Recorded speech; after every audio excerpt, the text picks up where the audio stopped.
Les conversations du week-end. Aujourd'hui, la conversation littéraire, animée par Jean-Claude Perrier.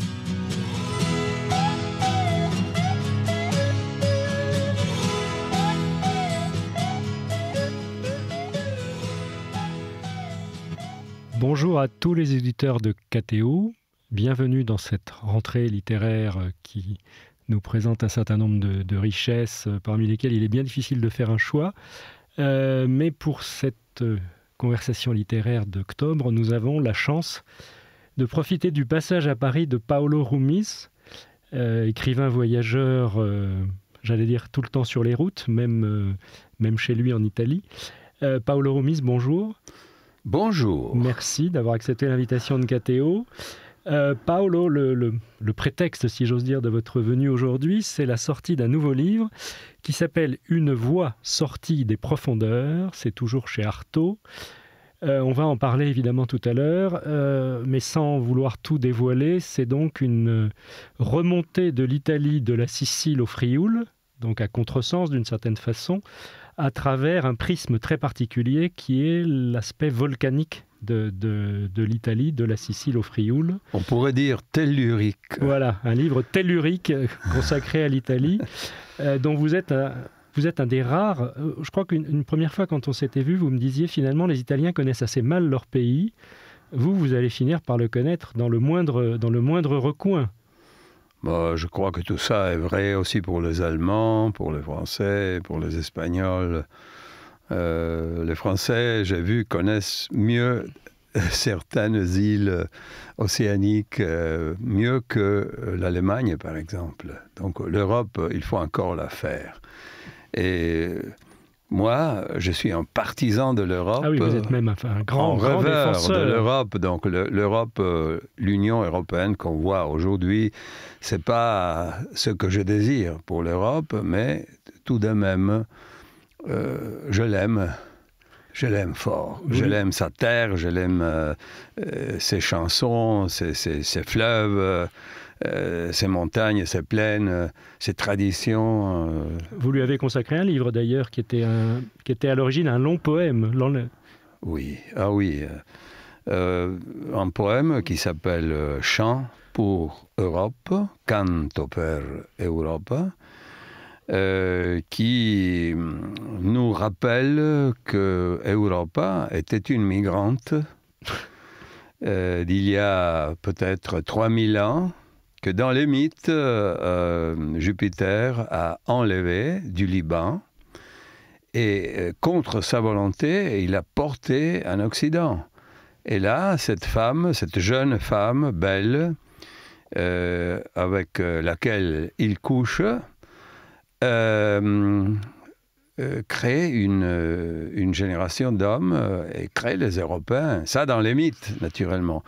Mais ce qui me faisait penser dans l'actualité des migrations, c'était voilà, ce qui se passe aujourd'hui n'est rien que la répétition de quelque chose de très ancien.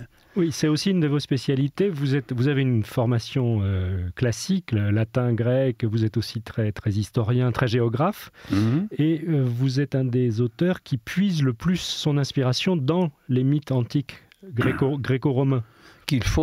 Des mythes qu'il faut raconter ou bien vivre encore une fois avec le rythme des anciens, c'est-à-dire le verse. Et moi, j'écris 2 livres. Le deuxième, c'est le livre sur Europe, qui a 9000 endécasyllabes. Des endécasyllabes, donc. Oui, donc c'est un rythme rigoureux, un rythme classique, qui provoque dans l'auteur une transformation, une métamorphose. Tu deviens de plus en plus sensible à l'énergie secrète des mots, à leur musique. Et c'est une baignade dans le verse de laquelle tu sors quand tu retournes à la prose avec de la musique que tu n'avais pas avant. Donc maintenant, quand je lis mes récits en prose, j'y trouve des vers cachés. D'accord. Vous dites aussi que c'est bon pour la marche, que la poésie antique en particulier était une poésie rythmée, donc ça peut accompagner la marche à pied, parce que vous êtes un grand marcheur devant l'Éternel. La chose est un peu différente. Dites. C'est les rythmes du marcheur qui se compose de la marche, donc de l'alternative des pieds, avec le rythme du cœur et le rythme du souffle. Donc les poumons, les pieds et la mémoire et le cœur, toutes ces choses créent le rythme et le verse. Donc, et naturellement, l'inverse existe aussi. Tu chantes une chanson et tu as envie de bouger. De marcher au même rythme. Si, Dante Alighieri, le quatrième mot dans le premier vers de la Divina Commedia, c'est chemin. Oui. Donc le vers est divisé en pieds. Et lui, c'était des décasyllabes. Oui, mais en Italie, c'est un décasyllabe, parce que la langue française finit avec un accent fort, donc il n'y a pas le temps pour avoir une lettre, une voyelle muette. Suspendue. Non, oui. Nous, on aime les choses rondes, carrées. Si, je sais. 12 pieds, pof. C'est un petit limite, mais ça va tout de même. J'adore la langue française. Merci de la parler aussi bien et de faire cette interview en français, car en italien, ça aurait été un peu compliqué. D'ailleurs, est-ce que votre traductrice, qu'on peut saluer ici, Béatrice Vierne, qui est votre fidèle traductrice, est-ce qu'elle a pu facilement transposer en français donc ce livre pour Europe qui était écrit en poésie en italien? Est-ce que la traduction française a été particulièrement difficile ou pas du tout? Parce qu'on l'a traduit en prose, nous. Alors, ici. je suis très heureux que tu as nommé Béatrice, parce que souvent, quand je lis sa traduction, je me dis, voilà, la traduction est mieux que l'original. Ah oui, vous êtes trop c'est modeste. moi qui ai écrit ça, je me demande. Quelle musique! Donc, elle est musicienne aussi, un peu, mais surtout, on voit qu'elle a traduit dans un état de bonheur. Et un jour, elle m'a appelé au téléphone, elle m'a dit, tu sais, Paolo, je finis de traduire La Voix sortie des profondeurs, et j'ai vécu une très belle aventure, et ça m'a dévoilé un monde, mais aussi, ça m'a créé un bonheur qui vient de la musique de la parole. Ça, c'est formidable. C'est bien aussi que l'auteur et la traductrice puissent dialoguer, que vous connaissiez suffisamment le français pour l'aider. Il faut se aimer, je dis. Oui. La traduction, c'est un acte d'amour. Parce que tu entres dans la tête, peut-être aussi dans le corps, dans les réactions physiques d'un homme ou d'une femme, et tu l'interprètes, et tu la transposes dans une autre langue. C'est qu'il y a un petit miracle d'amour. Il faudrait sauver tous les traducteurs du monde qui sont maintenant menacés par l'intelligence artificielle. Et je crois qu'aucune intelligence artificielle pourra entrer dans l'intimité d'un auteur comme un bon traducteur peut faire. Et moi, j'ai dit à Béatrice, écoute, je te donne toute la liberté que tu veux. L'important, c'est que toi, gardes le rythme et l'esprit. Mais je ne veux pas une traduction littéraire qui était, je pense, pour elle, presque sous-entendue.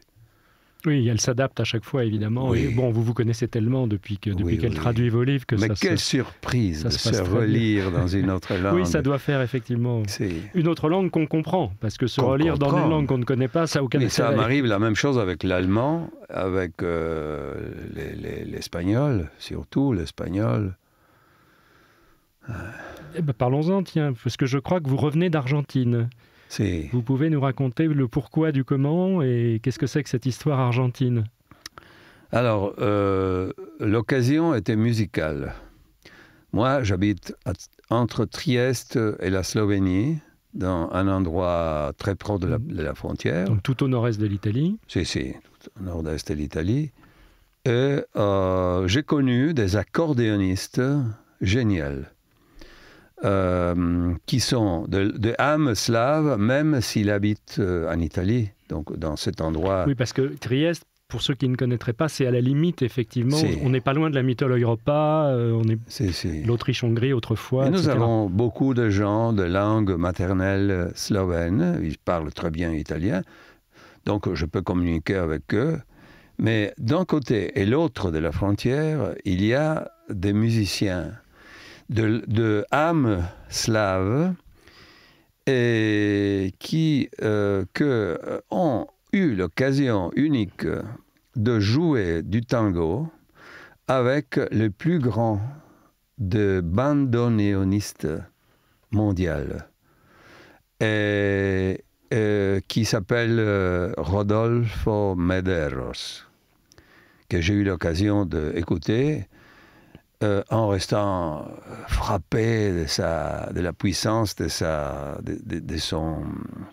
l'usage de la musique, et surtout de constater comment la sensibilité slave et la sensibilité argentine de l'Amérique du Sud étaient semblables. Mais c'est pas évident, a priori, culturellement. Non, c'est pas évident, mais c'est une relation avec la mélancolie qui est la même.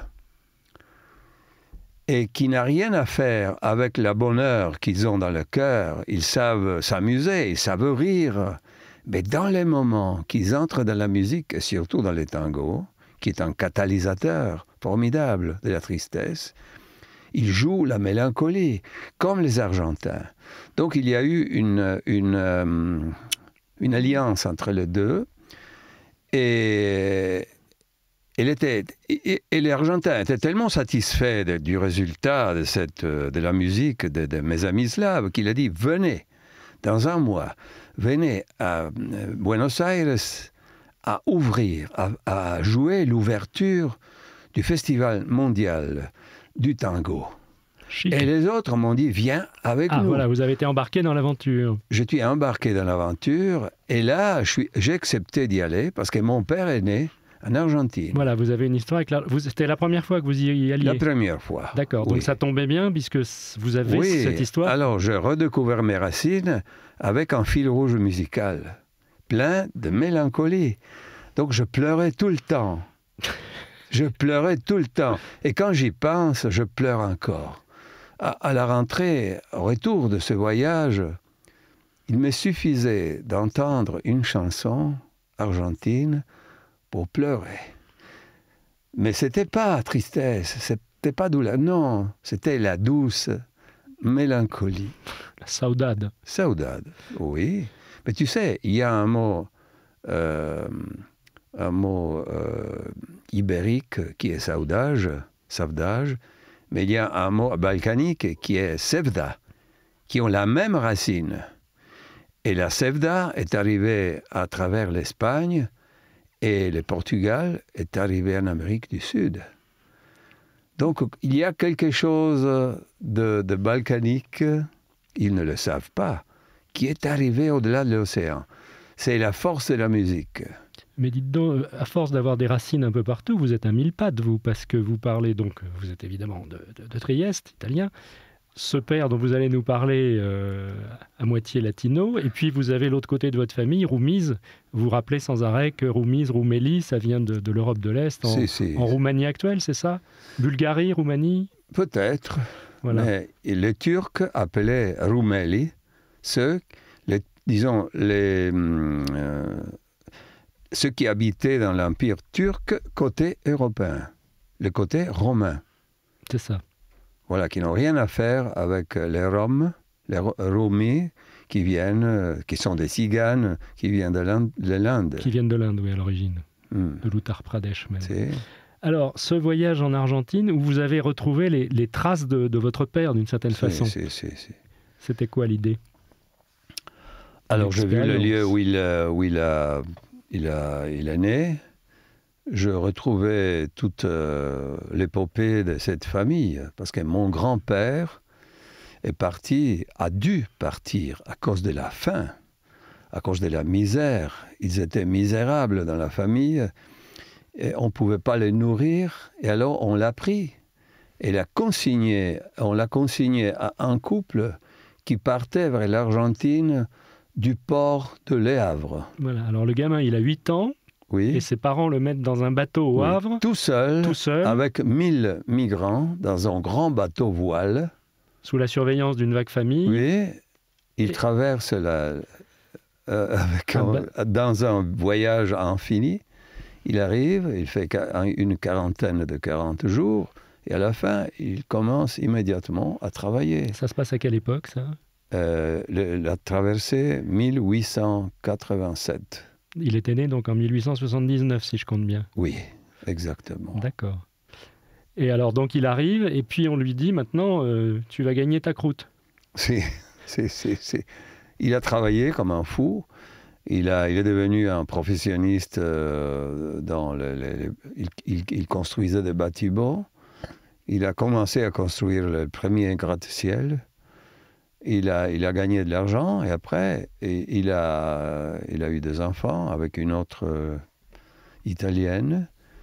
Mais après 5 ans, après la naissance de mon père, il a tout perdu parce que la banque où il avait tous ses revenus avait fait faillite, déclaré faillite. Donc il est mort de douleur. Très jeune. Tous ses rêves, très jeune, à 44 ans, il est mort. Et mon père a dû retourner en Italie avec sa sœur. Voilà. Ça va faire un livre. Bon. C'est sûr, avec vous, ça va faire un livre. J'y pense. Oui. Il faut l'admettre, j'y pense. Sérieusement. Et évidemment, c'était une émotion pour vous de découvrir Buenos Aires. C'est un voyage qui m'a vraiment enlevé la peau. Je me suis trouvé nu face au grand vent des émotions. Bah, ça tombe bien, on va écouter ce bandéoniste dont vous nous rappelez le nom. Oui, Rodolfo Medeiros. Quand je lui demandais, il a 95 ans. Non, 85. 85 ans, quand même.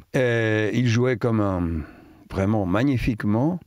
Et à la fin, j'étais tellement ravi que je lui ai demandé d'où prenez-vous votre énergie. Et il a dit, amigo, mi vida es una resurrección permanente, porque el aire es plena de música qui espera solamente a mí pour devenir chanson. Alors j'espère que tout le monde a compris. On écoute Rodolfo Medeiros. Rodolfo Medeiros, on écoute Rodolfo Medeiros au bandoneon et après vous nous transmettrez votre enthousiasme.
On voulait l'écouter jusqu'à la dernière note. Donc Rodolfo Medeiros, comment s'appelle le morceau ?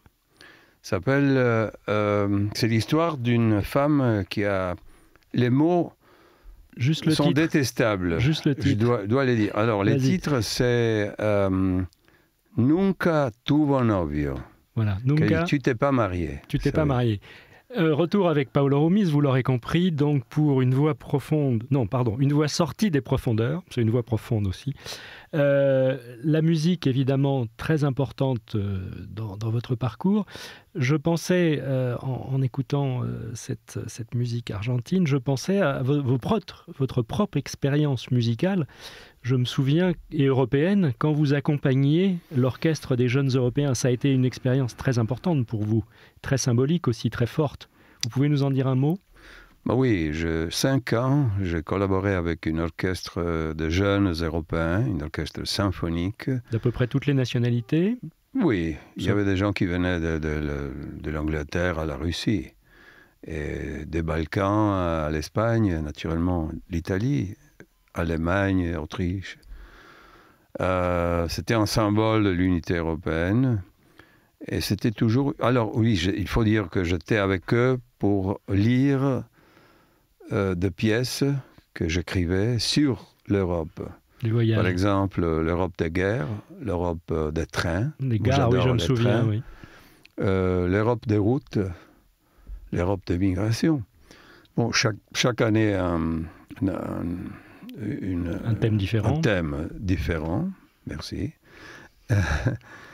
Et ce qui était formidable, c'est que ces jeunes qui ne se connaissent pas et qui avaient été recrutés dans différentes nations, différents pays, dans différents conservatoires de musique, ils venaient par langues différentes, écoles musicales différentes, traditions différentes, souvent il n'allait pas d'accord entre des pays deux. qui ne s'aimaient pas beaucoup. Il y avait des pays qui ne s'aimaient pas beaucoup, mais dans 2 jours, 1 jour, 2 jours, tout changeait et la musique créait l'union. Donc je crois que l'on sous-estime la puissance de la musique pour faire l'Europe. Au début des concerts, le public était étonné à voir la beauté de ces gens, de ces jeunes. À la fin, tout le monde se levait spontanément pour l'hymne européen de Beethoven, et ils étaient tous européens dans ces moments. Mais aussi les jeunes, ils arrivaient avec toutes leurs différences. Mais à la fin, même en gardant les différences, ils retournaient à la maison, dans leur patrie, avec un surplus important d'amour pour l'Europe. Oui, c'est vrai que je me souviens de les avoir vus à Trieste, c'était très émouvant. C'était sur une des places de Trieste, et c'était en plein air, c'était beau, c'était l'été, et c'était fantastique, effectivement. On sentait une vibration, une émotion particulière. C'est devenu quoi, cet orchestre ? Oui, elle continue encore. Je me suis détaché parce que ça a été un peu totalitaire dans mon travail. Mais voler le temps pour écrire. Oui, c'était chronophage, bien sûr. Puisque vous Ah oui, chronophage. Chronophage. Presque 3-4 mois par an. Vraiment, je devais m'occuper d'eux. Oui, je me souviens, à l'époque, on avait du mal à caler des rendez-vous pour vous parler de vos livres, parce que vous étiez sur les routes un peu partout. Mais l'important, Jean-Claude, c'est de dire pourquoi j'ai trouvé une clef acoustique pour raconter les profondeurs. Cette sensibilité que j'ai pour les voix, pour les sons, pour tout ce qui n'est pas description de ce que je vois. Tout le monde raconte ce qu'on voit. Mais l'intéressant, c'est de le voir, le monde à travers ce qu'on écoute. Et le moment fondamental, cette découverte, a été un jour, non, une nuit, pleine d'étoiles, dans une île, une des plus solitaires de la Méditerranée, qui était un volcan éteint, un volcan pas en activité, où, avec ma femme, la nuit était tellement belle qu'on a pris le matelas qui était dans notre petite maison. Et on a resté à regarder les étoiles à l'extérieur. Et à 1h de la nuit, j'ai écouté une voix qui sortait des profondeurs, qui traversait les matelas, remplissait mes poumons et sortait de ma bouche, de mes narines, de mes oreilles. Donc il y avait quelque chose de puissant qui m'avait traversé. De possession. Si, c'était une voix féminine, mais comme quelqu'un qui est malade, tu sais, donne-moi le nom en français, rauque. Un son rauque. Oui. Une voix rauque. Une voix rauque, oui. Féminine, sans doute. Le jour après, je demandais, dites-moi, qu'est-ce que c'est ça? Et il ne le savait pas, mais il disait, mais oui, c'est la voix de ceux qui sont morts. Et ils l'ont appelé Trenos. Trenos. Era le treno. On l'appelle le treno. Oui, en grec, c'est un train, c'est une poésie funèbre, en fait. Si, et je croyais qu'il s'agissait d'un train, mais la voix n'avait rien à faire avec la voix d'un train, le ferraille d'un train. Non? Après quelques mois, en voyageant dans les Calabres, j'ai redécouvert que Trenos, en grec, ça veut dire la lamentation funèbre. Donc, j'ai compris qu'il savait que cette chose dans les mythes sortait des profondeurs. Toujours les fameux mythes dont on parlait au début. Oui, il faut. Il y a une scène assez étonnante dans votre livre, je ne sais plus bien où c'est à Matera, non, où il y a un concert qui est donné dans une grotte. Oui, avec mon orchestre. Ouais. Si. Il y avait 86 jeunes enfants, les filles. Les fameux dont on parlait là. Oui. Et ils étaient tous ravis de ce qu'ils voyaient, parce que c'était comme le lieu de la naissance de Jésus-Christ. C'est bien Matera? Matera, il était foudroyé par la diversité de Matera. Il y a une faille pour nos auditeurs qui ne connaîtraient pas Matera. C'est raison. C'est où? C'est dans les Pouilles? C'est entre les Pouilles et les Marches? Non, au sud. Entre les Pouilles et la Calabre, voilà. à peu près. Et donc c'est une ville qui est des deux côtés avec une fracture, mais très profonde. Hein, je me souviens très profonde, avec un fleuve au fond. Et un village. Et un village qui s'est installé dans les grottes. Ouais, mais avec des maisons qui sortent des grottes. C'est très étonnant. Il y a un compromis entre la géologie et l'architecture. Et là, il y avait un système très ancien de survivance. Et bon, ce qui a ravi les enfants, quand ils ont commencé à jouer, c'est que la voix de l'orchestre faisait résonner tous les grottes, tous les entrailles de la terre. Sûrement, oui. Dans chaque moment de cette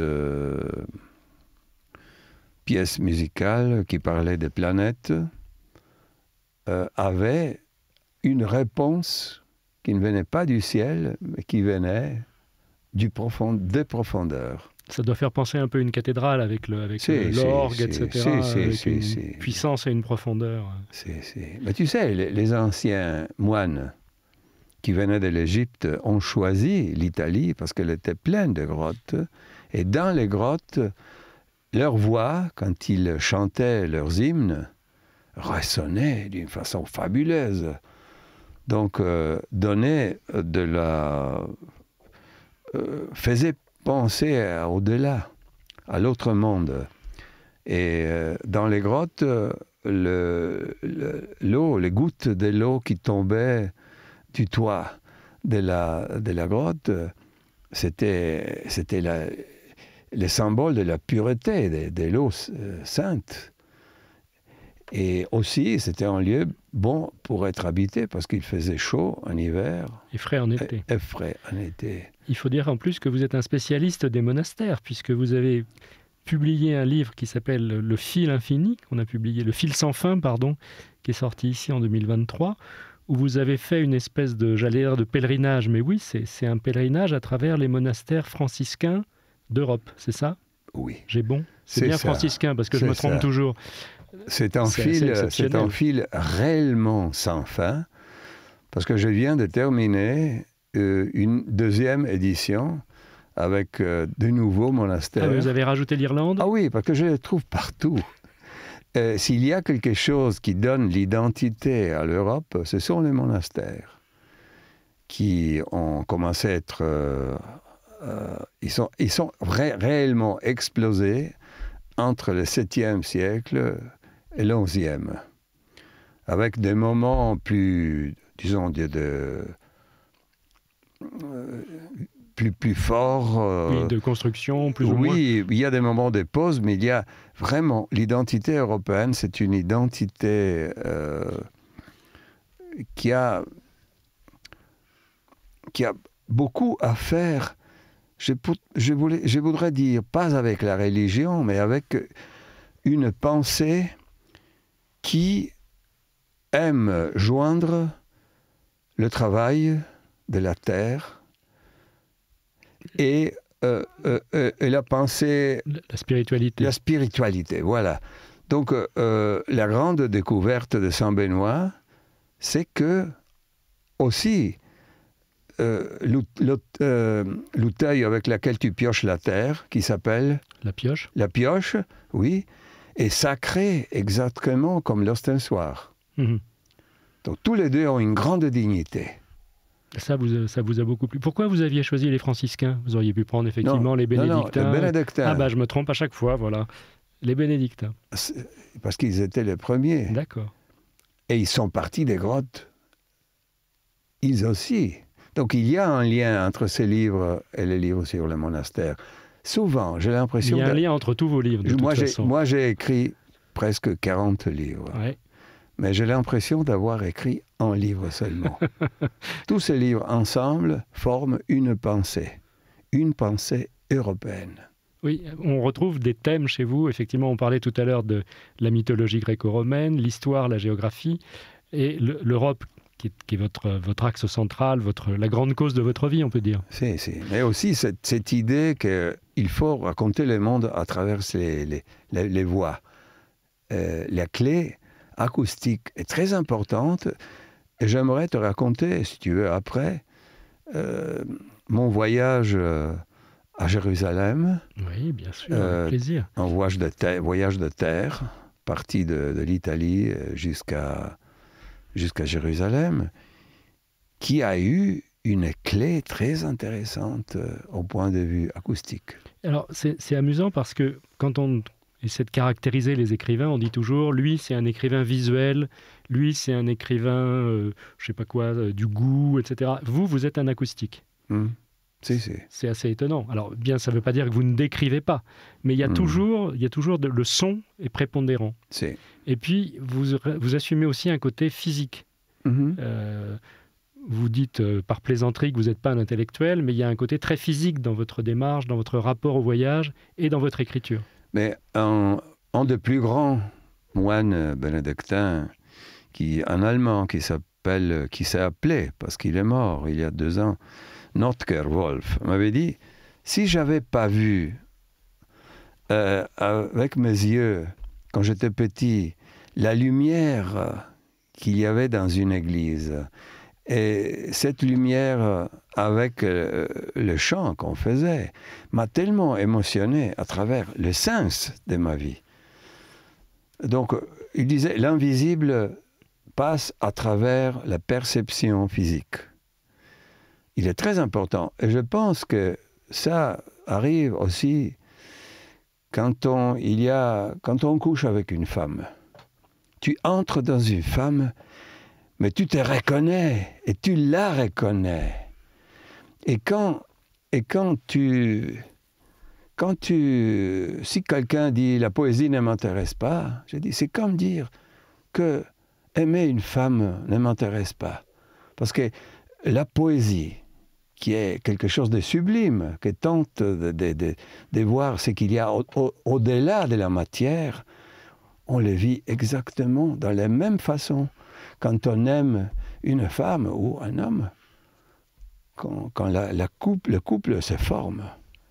Oui, C'est une prière, ça, j'en suis convaincu. il y a une grande sensualité dans tout ça, effectivement, et dans la façon même dont vous abordez le voyage. Et aussi, on va parler tout à l'heure des gens, parce que vous êtes un voyageur qui aime les gens. Vous aimez aller à la rencontre. Vous me racontiez tout à l'heure que vous êtes capable d'écouter, même dans la rue ou dans un endroit, quelqu'un qui ne vous intéresse pas, qui dit des conneries, mais ça vous intéresse quand même quelque part, c'est de l'humain. Et donc là, vous allez écouter, vous allez en faire quelque chose.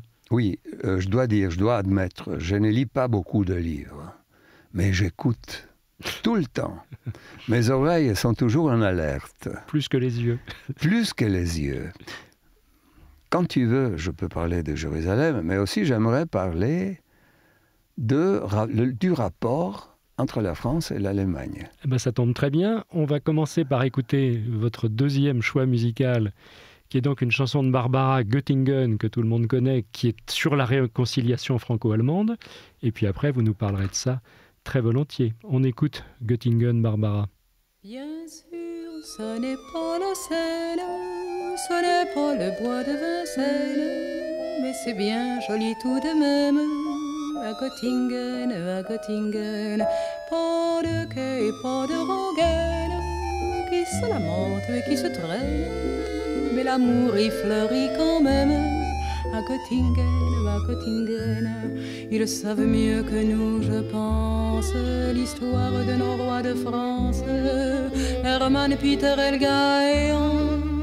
À Göttingen, et que personne ne s'offense, mais les contes de notre enfance, il était une fois commence.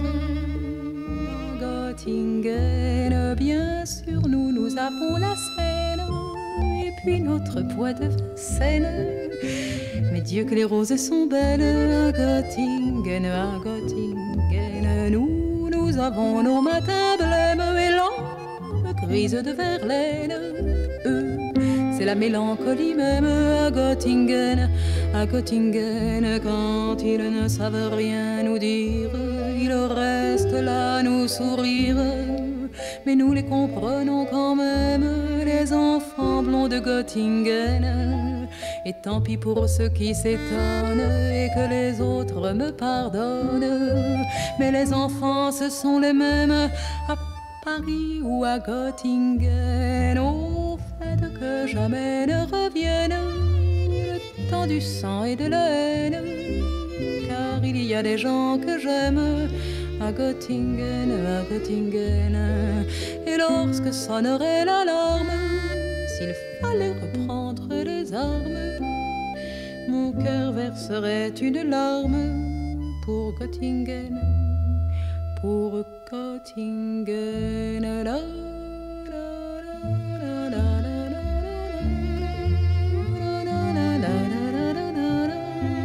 mais c'est bien joli tout de même. À Göttingen, et lorsque sonnerait l'alarme, s'il fallait reprendre les armes, mon cœur verserait une larme pour Göttingen, pour Göttingen.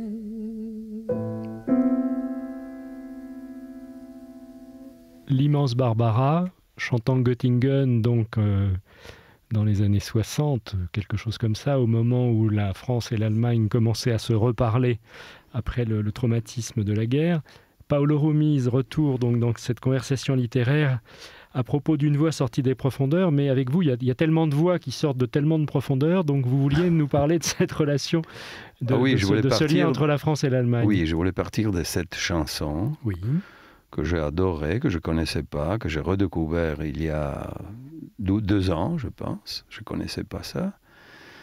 Et pour vous dire ce que je crois, ce qu'aujourd'hui, les Français connaissent l'Allemagne beaucoup moins qu'il y a 20 ans, 30 ans.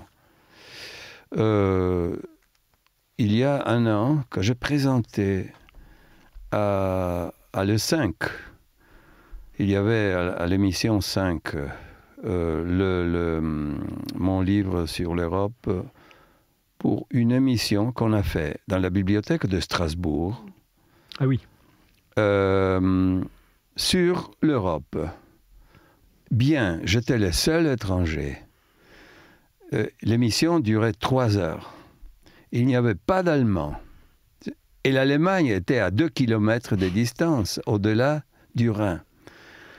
Alors je me suis dit, mais il y a vraiment encore toute cette amitié. Et alors je pense, vraiment je pense qu'il faut recommencer. Il faut recommencer, il faut rétablir un rapport fort. Et quand j'ai vu, tu sais, que dans le monde diplomatique français, l'allemand est considéré une langue rare, comme le chinois, alors je pensais vraiment, il faut le dire. Il faut le dire que c'est pas possible. Ça a beaucoup diminué. Moi, je me souviens quand j'étais au lycée, donc ça fait quand même quelques décennies, j'ai fait allemand première langue. Et on proposait, quand on était en 6e, on te proposait latin-allemand. Et donc moi, j'avais fait latin-allemand, mais on pourrait le dire de l'italien aussi. Dans mon lycée, il y avait une section d'italien. On pouvait apprendre l'italien. Maintenant, j'ai peur qu'on ne puisse plus apprendre l'italien beaucoup dans beaucoup de lycées. Et l'allemand a été, comme les autres langues vivantes en France, écrasé par l'anglais. Tout le monde fait de l'anglais. Mais ce n'est pas les Anglais qui sont coupables. Non. C'est nous qui sommes... Je n'ai pas dit qu'ils étaient coupables. Non. Je pense, oui, maintenant, l'anglais devient une langue encore plus intéressante dans l'Europe parce que ça appartient à un pays qui est sorti de l'Europe.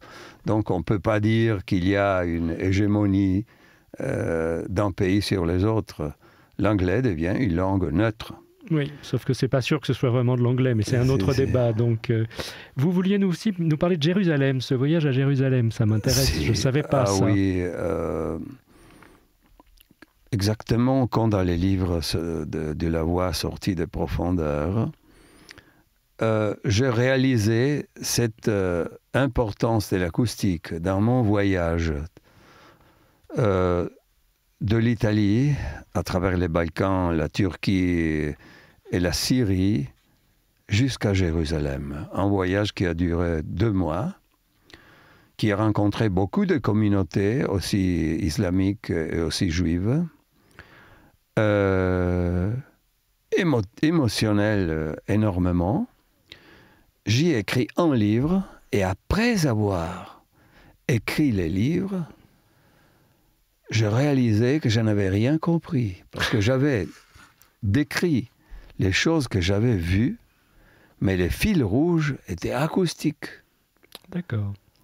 Parce que ce que j'avais écouté dans les cryptes des églises syriennes, ou bien dans le Vatican, la puissance de l'orgue qui sonnait toute la centralité de Rome, mais la voix solitaire de prêtres de la Turquie, dans l'extrême est de la Turquie, ou bien la tempête incroyable des langues dans la ville d'Antakya, à Antioche, oui. Antioche, où les Juifs parlent grec encore, comme il y a 2000 ans. Où les Turcs écoutent des muezzins qui parlent arabe qu'ils ne comprennent pas. Où les Arméniens parlent à voix basse parce qu'ils ont encore peur de la réaction des Turcs. Et donc, c'est quelque chose où l'on parle aussi la langue de Christ. L'araméen. L'araméen, oui. Difficile. Pas facile. Donc, c'est ça la chrétienté. C'est une expression chorale, une choralité magnifique. Mais surtout, ce que j'ai vu, quand je suis arrivé à Jérusalem, je me suis rappelé que tous ces concerts, cette symphonie des langues, me portaient vers la musique plus parfaite, qui est le silence. Et je l'ai compris sur les toits du Saint-Sépulcre. La nuit, une nuit pleine d'étoiles, dans une Jérusalem qui n'était pas encore dans la crise d'aujourd'hui, dans les silences, je suis sorti dans les toits, sous les étoiles. Il y avait des moines éthiopiens qui étaient dans leurs vêtements noirs, avec un capuchon, et qui m'ont fait avec les doigts les signes du silence. Et là, c'était vraiment la fin du voyage. Mais je l'ai compris seulement après avoir décrit les choses que j'avais vues. Ça a donné Jérusalem perdue en 2005, c'est ce livre-là, qui n'est pas traduit en français. Non. On va peut-être s'en occuper.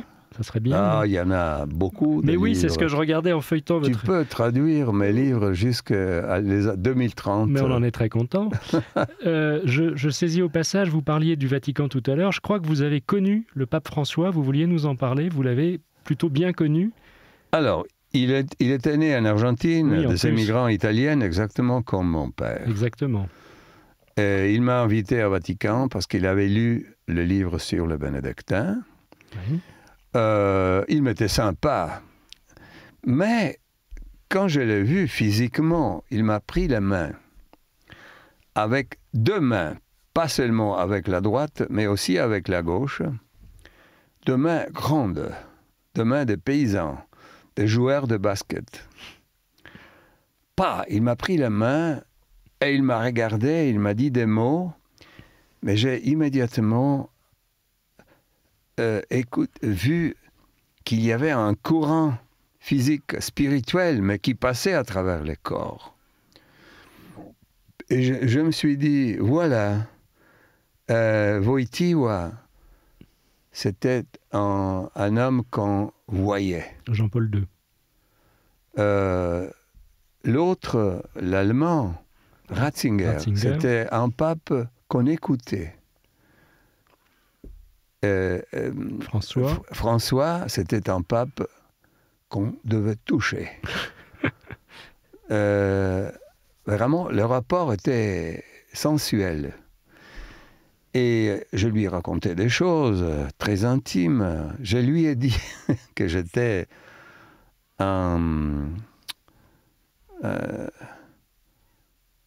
comment on dit en français, quelqu'un qui est un mangeur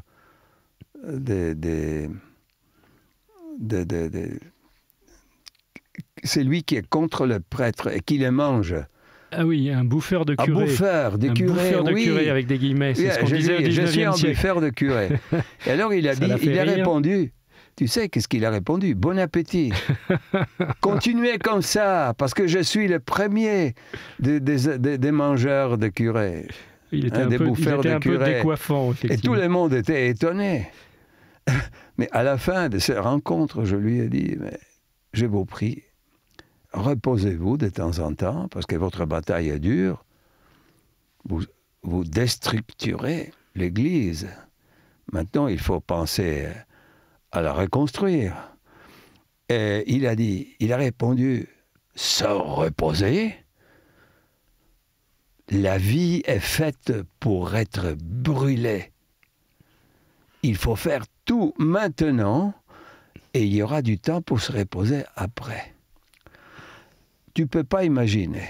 Il m'a donné un tel élan, une telle injection d'énergie que je la sens dans mon corps encore.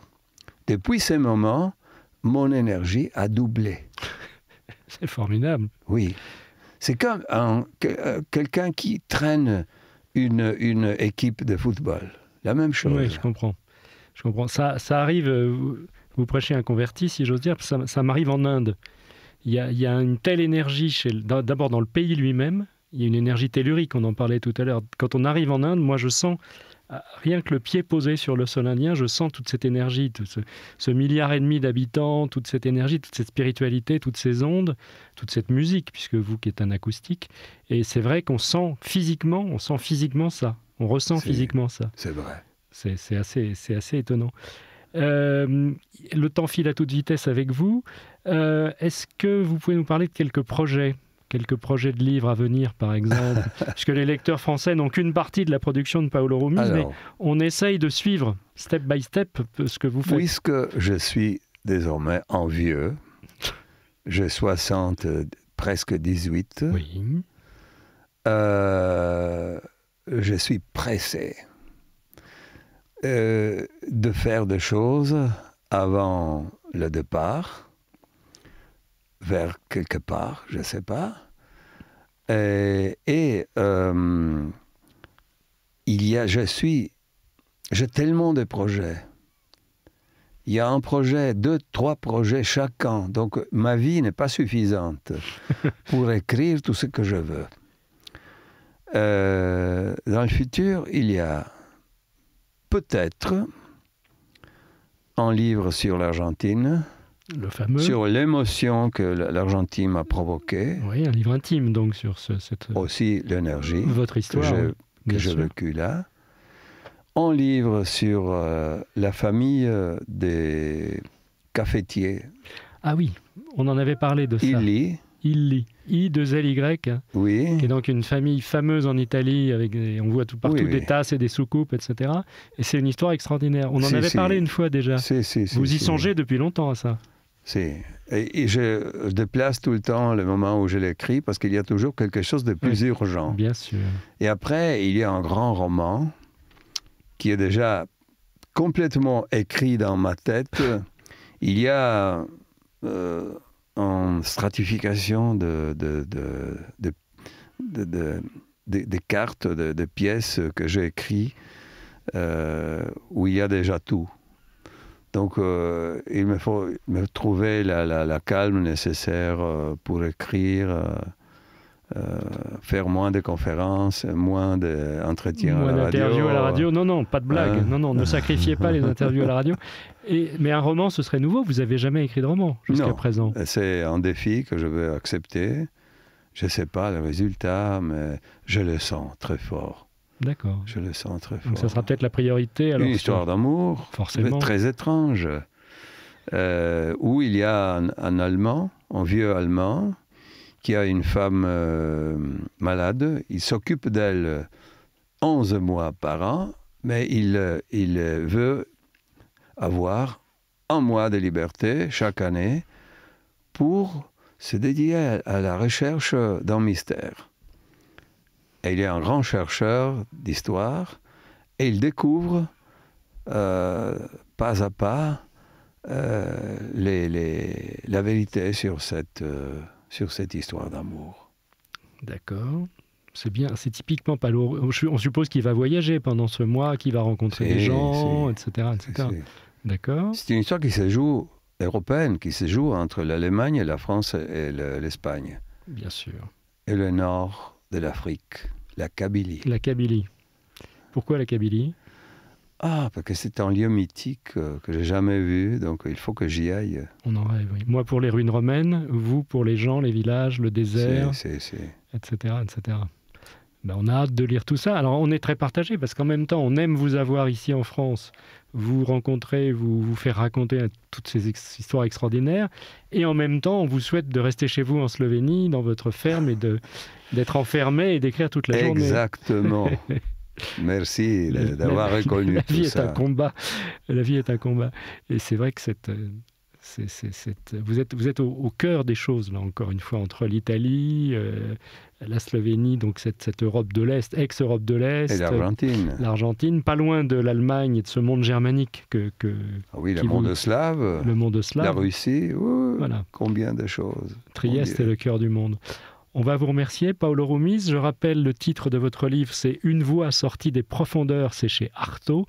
Magnifique récit de voyage de la Sicile au Frioul, dans toutes les failles, dans tous les anciens volcans et même les volcans actuels de l'Italie. Vous avez vu que le Vésuve était en flammes il n'y a pas si longtemps, hélas.